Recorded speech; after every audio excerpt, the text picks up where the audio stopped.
Buenas tardes, me complace mucho participar de esta fiesta de la historia oral del Colegio de México en sus 80 años. Como reza la invitación que se me hace, participo aquí por ser una profesora de larga trayectoria.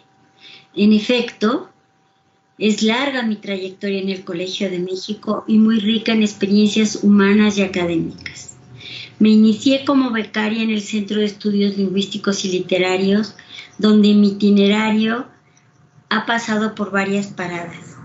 Becaria de investigación, investigadora de proyecto, estudiante de doctorado, coordinadora académica, directora, hasta llegar a mi destino actual, como profesora investigadora.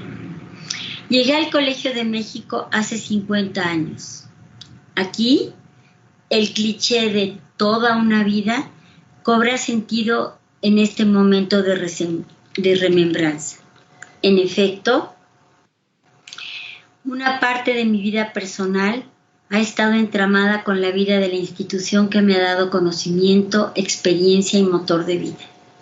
Ingresé al colegio hace 50 años, muy joven aún y tan ingenua e idealista como se puede ser a los 19 años, con una enorme capacidad de asombro y una sensibilidad despierta y ágil. Terminaba mi primer año de la licenciatura en Lengua y Literatura Hispánicas de la UNAM. Llegaba justo tras la inesperada muerte de mi papá y de una compleja huelga que me pusieron frente a mi realidad. ¿Cómo no despertar ante una pérdida irreparable y con un movimiento como el del 68? Todo me impelía a cambiar. Mi querida maestra Conchita Murillo de Dávalos me había recomendado para ocupar el puesto de becaria en el proyecto Oaxaca que daba inicio en el Colegio de México. Desde mi fantasía juvenil veía al colegio como una torre inaccesible, un lugar de sabios inalcanzables, casi fantasmas del conocimiento. Según mi maestra, pronto me llamarían a una entrevista. Fueron días llenos de ansiedad y la única idea que ocupaba mi cabeza era: ¿y yo que no he leído El llano en llamas? ¿Qué pensarán si me preguntan sobre él? La entrevista, por fortuna, no giró en torno a esa gran obra de Rulfo, pero sí marcó el comienzo de mi historia en el Colegio de México. Fue contundente en el comienzo de mi historia en el colegio. Y puedo afirmar que esa entrevista y su temática marcó la ruta de mi vocación y mi pasión por el conocimiento de la realidad étnica y lingüística de México en la intrincada historia de sus políticas lingüísticas y educativas, que hasta hoy me mantienen en búsqueda de terrenos fértiles que permitan trascender el discurso y pasar a la acción.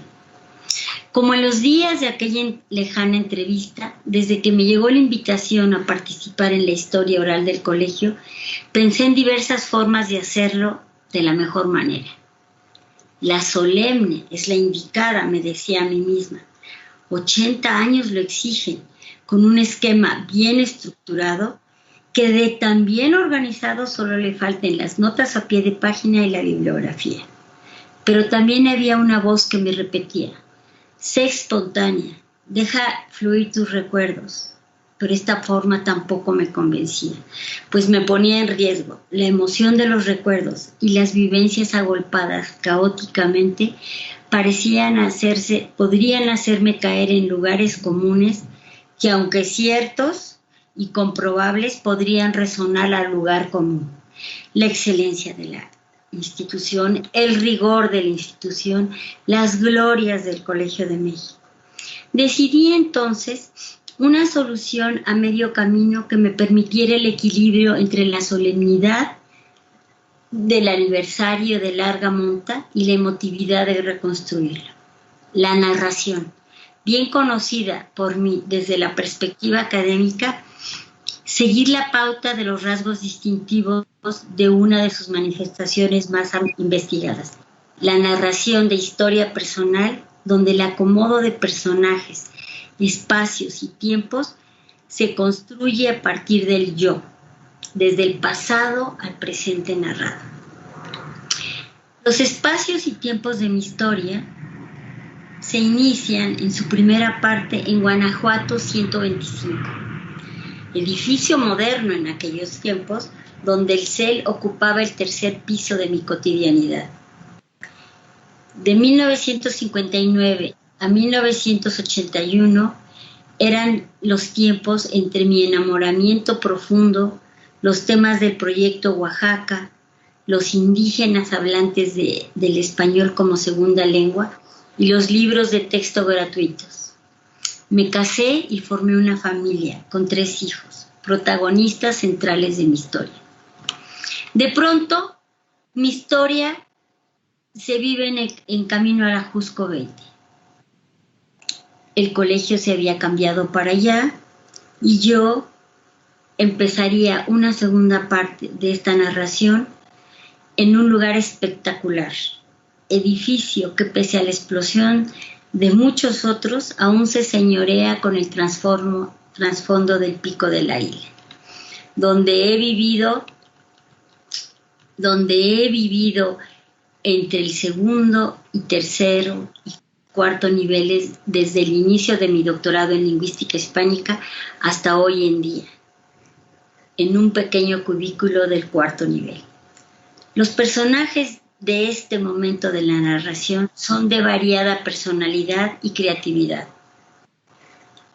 Antonio Latorre, Margit Frank, Carlos Magis, Teresa Veleira, Gloria Ruiz de Bravo Aguja, Beatriz Garza Cuarón, Luis Fernando Lara, Martelena Beñer, Oralia Rodríguez. Y con ellos, Juan Lope Blanch y Yolanda Alastra, mitad Pumas, mitad Colmex. Cada uno de ellos me intrigaba y me inquietaba profundamente. ¿Por qué? Por sus especialidades y sus obras tan inalcanzables aún para mí. El Cancionero Folclórico de México, el Atlas Lingüístico, el naciente Diccionario del Español de México me provocaban a saber más y más. Fueron estos años vitales y llenos de emociones. Rescato los ires y venires de la biblioteca situada en la planta baja de Guanajuato 125, donde me pasaba horas y horas buscando bibliografía pertinente con la ayuda de don Cecilio, no recuerdo su nombre, pero qué hombre más amable y más enamorado de los libros del colegio. Yo tenía que empezar a participar en la elaboración del método ISEO, con el inolvidable Jorge Suárez y el descubrimiento del mundo fascinante de los libros de texto gratuitos que por aquella época cambiaban del enfoque tradicional al enfoque estructuralismo. Los poetas, los poemas de la patria y la bandera ondeando, el reconocido perfil de los héroes patrios cedía en su lugar al morfema, al enunciado bimembre y al enunciado bimembre. Era increíble cómo el colegio se adscribía a esos cambios y a esas necesidades. Apenas si conocía al presidente de aquel entonces, Víctor Urquidi, gran economista y administrador, decían todos. Mi llegada al nuevo Colmex, en el Ajusco, marca un parteaguas en mi vida. En 1981, cuando mi hijo menor entraba al jardín de niños, inicié mi doctorado en lingüística hispánica que me abrió un nuevo mundo de exigencias y retos. Ser estudiante de tiempo completo y con una beca exigía no solo una dedicación absoluta, sino estar abierta a los nuevos enfoques de la lingüística en los que mi centro, el CEL, llevaba la vanguardia. Los personajes en el espacio de mi narración aumentaron. Aparecen Rubén Chuaki, Wendy Wilkins, Thomas Smith, con las profundidades de la lógica y el formalismo chomskiano. Pero también aparecen Elizabeth Velázquez, Hans Zetterle, Isabel García Hidalgo, Rosa María Rubalcaba, Andrés Lira y Lorenzo Meyer, que me abrían las ventanas esperanzadoras de la psicolingüística, la sociolingüística, la historia y la educación. Maestros y condiscípulos me hicieron la vida llevadera en aquel momento tan complejo y me impactaron con su brillantez para entender los duros caminos del formalismo. Ninguno de ellos seguía mi ruta intelectual, pero me han acompañado muy de cerca en la ruta de la cotidianidad. Mariana Pool, Rafael Oleafranco, Aurelio González. Estos dos últimos, mis directores con el tiempo. Terminé mis estudios doctorales con la tentadora invitación de asumir la coordinación académica del CEL, a la par de realizar mi investigación doctoral. Qué reto agotador, pero qué gratificante. Logré salir a flote gracias al apoyo del entonces presidente Mario Ojeda y al secretario académico Alberto Palma. Uno y otro me animaban y me hacían reconocer una parte del colegio que caminaba como relojito. Y eso que apenas empezaban las computadoras.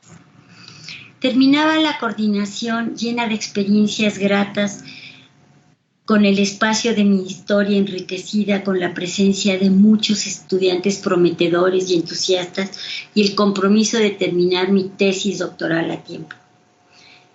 Cargada de un extenso corpus, un marco teórico por fortalecerse, llegaba con una beca a la Universidad Autónoma de Barcelona a terminar mi tesis doctoral. No había más, tenía que hacerlo. Dejé a mis 3 hijos adolescentes, el mayor y la mediana, y un niño aún, el menor de mis 3 hijos, a cargo de mi esposo. Y empecé la aventura de un análisis que se decantaba entre los rigores de la sintaxis y las promesas del discurso. Gracias a la generosidad de José Manuel Blecua y de María Rosa Solé, descubrí en mis días de encierro catalán la pragmática y los estudios evolutivos del lenguaje que marcaban hitos en el desarrollo lingüístico. Mi corpus de habla de niños de 6 a 12 años estaba hecho para comprobarlo. Se abría ante mí una nueva línea de investigación y también se abría yo una nueva beta en los estudios del colegio. El desarrollo de los años escolares, de los años escolares o las etapas tardías que he continuado personalmente y en la formación de varias estudiantes que ya con el tiempo me han superado con sus investigaciones. Regresé al colegio de Cataluña con el tiempo contado para terminar la tesis y defenderla en marzo de 1990. Tenía además la enorme responsabilidad de decidir si aceptaba dirigir mi tiempo. En aquel tiempo no había elección, sino designación. Con el enorme peso de tener en mi bagaje un corto trayecto académico y una enorme osadía de seguir los trabajos de aquella coordinación exitosa, de 1990 a 1997 fui directora del CEL.